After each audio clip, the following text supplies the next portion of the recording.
आज के इस वीडियो में चैप्टर 2 पॉलिनोमियल्स के सेकंड पार्ट में हम पढ़ेंगे zero of a polynomial. Zero of a polynomial का मतलब होता है कि किसी भी पॉलिनोमियल के वेरिएबल में अगर हमने कोई वैल्यू पुट की, जैसे यहाँ पर एक्स एक वेरिएबल, इसमें हमने एक्स के प्लेस पे 1 पुट किया है और वैल्यू पुट करने पर, उसको सॉल्व करने पर अगर आंसर ज़ीरो आता है तो उस वैल्यू को हम उस पॉलिनोमियल का ज़ीरो कहेंगे। तो यहाँ पर पी एक्स वेरिएबल के प्लेस पर हमने यहाँ पर 1 पुट किया है और उसको पूरा सॉल्व करने पर आंसर 0 नहीं आया है, 4 आया है। इसका मतलब जो 1 है वो इस पॉलिनोमियल का 0 नहीं है। अब एग्जाम्पल 3 में देखिए कि यहाँ पर जो पॉलिनोमियल दिया है x+2, ये एक लीनियर पॉलिनोमियल है। p of x is equal to x+2। यहाँ पर x की वैल्यू पहले 2 पुट की गई है तो आंसर 4 आया है, फिर x की वैल्यू -2 पुट की है तो आंसर 0 आया है। तो -2 पुट करने पर 0 आया है, इसका मतलब -2 is the zero of this polynomial. -2 इस पॉलिनोमियल का 0 है पर 2 नहीं है, therefore -2 is a zero of the polynomial x+2 but 2 is not. अब इस पैराग्राफ में देखिए, the constant polynomial, now consider the constant polynomial 5, can you tell what its zero is? अगर कोई पॉलिनोमियल कांस्टेंट पॉलिनोमियल है जैसे कि 5, तो इसका ज़ीरो क्या होगा? It has no zero because replacing x by any number in 5x raised to the power 0। अगर 5 है और यहाँ पर हमने 5 को हम 5x raised to the power 0 लिख सकते हैं क्योंकि इसकी वैल्यू 1 होती है, तो इसका आंसर वापस हमें 5 मिलेगा। स्टिल गिव्स अस 5, हमको वापस 5 मिला क्योंकि अगर हम x की कोई भी वैल्यू पुट करें, जैसे x की वैल्यू 1 पुट की तो 1 की पावर 0 1 ही रहेगा, 2 की पावर 0 भी 1 ही रहेगा, 3 की पावर 0 भी 1 ही रहेगा। तो 1 का 5 से फिर से मल्टीप्लाई करेंगे तो 5 ही मिलेगा। तो इसका मतलब क्या हुआ? कांस्टेंट पॉलिनोमियल का कोई भी ज़ीरो नहीं होता है। A non zero constant polynomial has no zero. What about the zeros of the zero polynomial? अगर कोई ज़ीरो पॉलिनोमियल है तो उसका ज़ीरो क्या होगा? तो उसको हम डिफाइन नहीं कर सकते हैं। Every real number is a zero of the zero polynomial. Every real number is a zero. सभी जो रियल नंबर है वो क्या है? ज़ीरो हैं। किसके ज़ीरो हैं? ज़ीरो पॉलिनोमियल के। किसी ना किसी पॉलिनोमियल के, ज़ीरो पॉलिनोमियल के रियल नंबर, सभी रियल नंबर क्या है? ज़ीरो हैं। जैसे कि -2 और 2, ये क्या है? रियल नंबर है, तो जिसमें -2 x+2 पॉलिनोमियल का ज़ीरो है, लेकिन 2 नहीं है तो 2 किसी और ज़ीरो पॉलिनोमियल का ज़ीरो हो सकता है। अब यहाँ पर ये 4 इंपॉर्टेंट पॉइंट दिए हैं। A zero of a zero polynomial need not be zero. किसी भी पॉलिनोमियल का ज़ीरो ज़ीरो हो ये ज़रूरी नहीं है। जैसे इस पॉलिनोमियल में 2 पुट किया और आंसर 0 आया, तो 2 भी ज़ीरो है इस पॉलिनोमियल का, तो 2 भी क्या है? ज़ीरो है। तो ज़ीरो ही पॉलिनोमियल का ज़ीरो हो ये ज़रूरी नहीं है। ज़ीरो में be a zero of a polynomial. किसी भी ज़ीरो भी किसी भी पॉलिनोमियल का ज़ीरो हो सकता है। Every linear polynomial has one and only one zero. किसी भी लीनियर पॉलिनोमियल का सिर्फ एक ही ज़ीरो होगा। A polynomial can have more than one zero. तो लीनियर पॉलिनोमियल के अलावा जो दूसरे पॉलिनोमियल से क्वाड्रेटिक पॉलिनोमियल, क्यूबिक पॉलिनोमियल, उनके एक से ज़्यादा भी ज़ीरो हो सकते हैं, लेकिन अगर लीनियर पॉलिनोमियल है तो उसका सिर्फ एक ही ज़ीरो होगा। जैसे कि यहाँ पर ये एक लीनियर पॉलिनोमियल, मैं बता चुकी हूँ पिछले वीडियो में कि लीनियर पॉलिनोमियल क्या होता है, जिसमें वेरिएबल की हाईएस्ट डिग्री 1 होती है, वो लीनियर पॉलिनोमियल होता है। तो इसका सिर्फ एक ही ज़ीरो होगा, लेकिन इसके अलावा जो दूसरे पॉलिनोमियल से उनके एक से ज़्यादा ज़ीरो हो सकते हैं। Exercise 2.2, find the value of the polynomial 5x - 4x square plus 3 8x is equal to 0।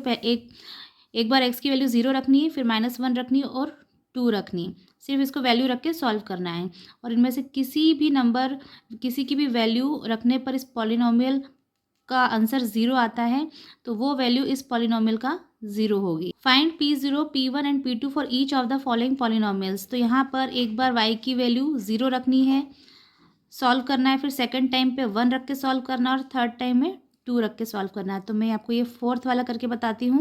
तो यहाँ पर देखिए, यहाँ पर एक आइडेंटिटी आपको नज़र आ रही होगी, a - b a + b, क्योंकि दोनों साइड a की वैल्यू सेम है और b की वैल्यू भी सेम है। तो identity a - b a + b is equal to होता है a स्क्वायर - b स्क्वायर। तो यहाँ पर a x है तो x स्क्वायर -b स्क्वायर मतलब 1 स्क्वायर।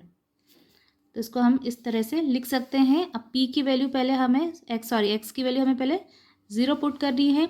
0 स्क्वायर मतलब 0 हो जाएगा, माइनस 1 स्क्वायर मतलब 1। तो P of 0 is equal to, answer is 0 minus 1 minus 1। तो यहाँ पर 0 इस पॉलिनोमियल का 0 नहीं है। सेकंड, x की वैल्यू हम 1 रखेंगे। P1 इज इक्वल टू, या x की वैल्यू 1 रखेंगे, 1 स्क्वायर मतलब 1 माइनस 1 स्क्वायर मतलब 1। तो P1 is equal to 1 minus 1, 0 आ गया। तो इसका मतलब जो ये 1 है वो इस पॉलिनोमियल का 0 है। अब x की वैल्यू 2 रखेंगे।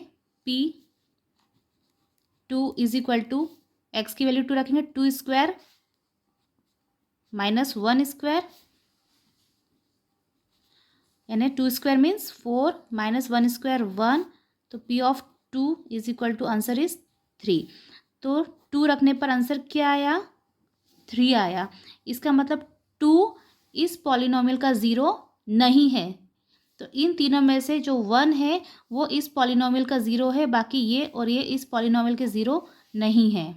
तो इसी तरह से आप बाकी के भी कर लेंगे। Third, verify whether the following are zeros of the polynomial indicated against them. तो अब जो ना हमको वैल्यू दी है, हमको चेक करना है कि ये पॉलिनोमियल का 0 है या नहीं है। तो ये सभी एक जैसा ही है। यहाँ पर पॉलिनोमियल दिया है तो यहाँ x की वैल्यू -1 रखनी और बताना है कि ये वैल्यू इस पॉलिनोमियल का 0 है या नहीं है। तो मैं आपको ये लास्ट वाला 7th वाला करके बताती हूँ। और इसमें से जो भी आपको अगर नहीं समझ में आया, कोई डिफ़िकल्टी है, तो आप मुझे कमेंट बॉक्स में पूछ सकते हैं। अब यहाँ पर x की वैल्यू हम पहले क्या रखेंगे? -1/√3।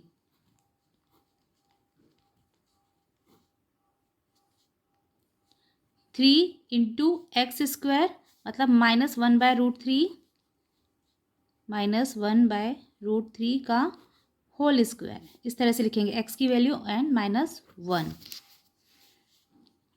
3 इंटू, अब -1 स्क्वायर, स्क्वायर इधर भी आ जाएगा और इधर पे भी आ जाएगा। या तो आप इस तरह से सॉल्व कर सकते हैं कि पहले ब्रैकेट ओपन किया और दोनों में स्क्वायर आ गया, डायरेक्टली लिख सकते हैं। -1 स्क्वायर, 1 जब पावर इवन होती है नेगेटिव की तो पॉजिटिव हो जाता है, और √3 स्क्वायर मतलब 3। ब्रैकेट लगाने की ज़रूरत नहीं है अभी। -1 और ये 3 के साथ पूरा 3x स्क्वायर पूरा है ये, तो इस पर हम ब्रैकेट लगा देते हैं। बोर्डमास रूल आपको पता होगा। बोर्डमास रूल, पहले ब्रैकेट ओपन होता है, फिर डिवीज़न, मल्टीप्लिकेशन, एडिशन, सब्सट्रैक्शन। तो आप इसको सब्ट्रैक्ट नहीं कर देना, नहीं तो आंसर गलत आएगा। सबसे पहले क्या होता है? सब्सट्रैक्शन के पहले मल्टीप्लिकेशन। तो ये सॉल्व नहीं होगा, पहले ये सॉल्व होगा, इसलिए मैंने यहाँ पर ब्रैकेट लगा दिया। 3 से 3 कैंसिल हो जाएगा, तो यहाँ बचेगा 1, और 1 माइनस 1 क्या हो जाएगा? 0। इसका मतलब -1/√3 is the 0 of this polynomial. अब 2/√3 के लिए चेक करते हैं।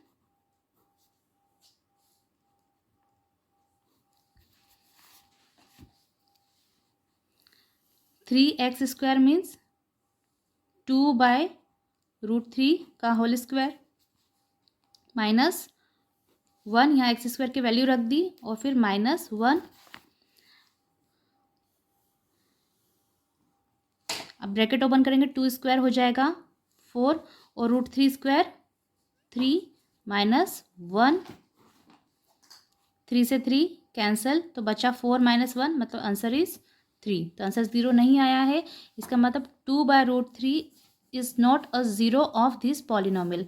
इस पॉलिनोमियल का 0 नहीं है 2/√3, लेकिन -1/√3 इस पॉलिनोमियल का 0 है। लास्ट है, find the 0 of the polynomial in each of the following cases. जितने भी पॉलिनोमियल्स दिए हैं इसके हमें 0 फाइंड करना है। तो यहाँ पर मैं ये 4th वाला पॉलिनोमियल ले रही हूँ। px is equal to 3x plus 2। Finding a 0 of px is the same as solving the equation px is equal to 0। px का 0 फाइंड करने के लिए ये बिल्कुल वैसे ही होगा जैसे कि जब हम कोई इक्वेशन सॉल्व करते हैं और उसके आगे हम 0 लगा देते हैं। तो यहाँ पर इसको हम इस तरह से लिख सकते हैं, px is equal to 0। px की वैल्यू क्या है? 3x plus 2। तो हम px को क्या लिख सकते हैं? 3x plus 2। px is equal to 0, तो 3x plus 2 is equal to 0। अब x की वैल्यू, सबसे पहले x की वैल्यू निकाल लेंगे। x तो 3x इज इक्वल टू, पहले 2 को शिफ्ट करेंगे, +2 उधर जाके राइट साइड में जाके -2 हो जाएगा।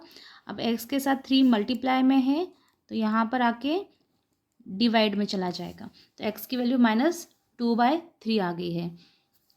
तो ये इस तरह से जब वैल्यू निकालते हैं x की तो वो पॉलिनोमियल का 0 होती है। तो अब चेक करते हैं, x की वैल्यू हम रखते हैं -2/3 इज इक्वल टू 3x + 2, मतलब 3 इंटू एक्स की वैल्यू -2/3 और फिर +2, यहाँ x की वैल्यू रख दी। अब 3 से 3 कैंसिल, ये -2 + 2 क्या हो जाएगा, 2 - 2 0 आ गया 0। तो इसका मतलब -2/3 is the zero of polynomial px is equal to 3x + 2। Last 6th और 7th भी मैं आपको बता देती हूँ। px is equal to ax, जहाँ a is not equal to 0, a की वैल्यू 0 नहीं है। तो सबसे पहले वही px को हम क्या लिख सकते हैं, px इज इक्वल टू 0। तो क्या हो जाएगा, px की वैल्यू क्या है, ax इज इक्वल टू 0। तो जब हम x की वैल्यू फाइंड करेंगे तो 0 के साथ x के साथ a मल्टीप्लाई में है, डिवाइड में चला जाएगा। तो 0 से किसी भी नंबर से 0 को डिवाइड करते हैं तो आंसर क्या आता है, 0। यहाँ a की वैल्यू 0 नहीं है, a कोई भी नंबर हो सकता है, और उस नंबर को अगर 0 को हम उस नंबर से डिवाइड करेंगे तो 0 ही आएगा। 0 is the zero of this polynomial. Last है px is equal to cx + d, जहाँ c is not equal to 0, c की वैल्यू 0 नहीं है, कोई भी नंबर हो सकता है पर 0 नहीं है। c d are real numbers, और c और d रियल नंबर हैं। तो सेम पहले px को हम 0 के इक्वल करेंगे तो क्या हो जाएगा, cx + d is equal to 0। फिर हम x की वैल्यू फाइंड करने के लिए d को शिफ्ट करेंगे, +d उधर जाके -d हो जाएगा। तो x की वैल्यू, x के साथ c मल्टीप्लाई में है तो आंसर इज -d/c। तो x की वैल्यू क्या है, -d/c। अब यहाँ पर देखिए, ये -d/c इस पॉलिनोमियल का 0 है। तो यहाँ पर वैल्यू पुट करते हैं, x की जगह पे -d/c, c इंटू एक्स की वैल्यू -d/c + d, c से c कैंसिल हो जाएगा और -d + d भी कैंसिल हो जाएगा, तो answer is 0। -d/c is a zero of this polynomial. तो इसी तरह से हम बाकी के भी सॉल्व कर लेंगे। यहाँ थर्ड का जो सेकंड है, 5x - पाई, x की वैल्यू दी है 4/5, तो आपको बताना है कमेंट बॉक्स में कि 4/5 इस पॉलिनोमियल का 0 है या नहीं। अब नेक्स्ट पार्ट 3 में हम रिमाइंडर थ्योरम देखेंगे और एक्सरसाइज 2.3 करेंगे। तो अगर आपको मेरी वीडियो अच्छी लग रही है तो चैनल को सब्सक्राइब कर ले, ताकि जब भी मैं वीडियो अपलोड करूँ तो उसका नोटिफिकेशन सबसे पहले आपको मिल सके।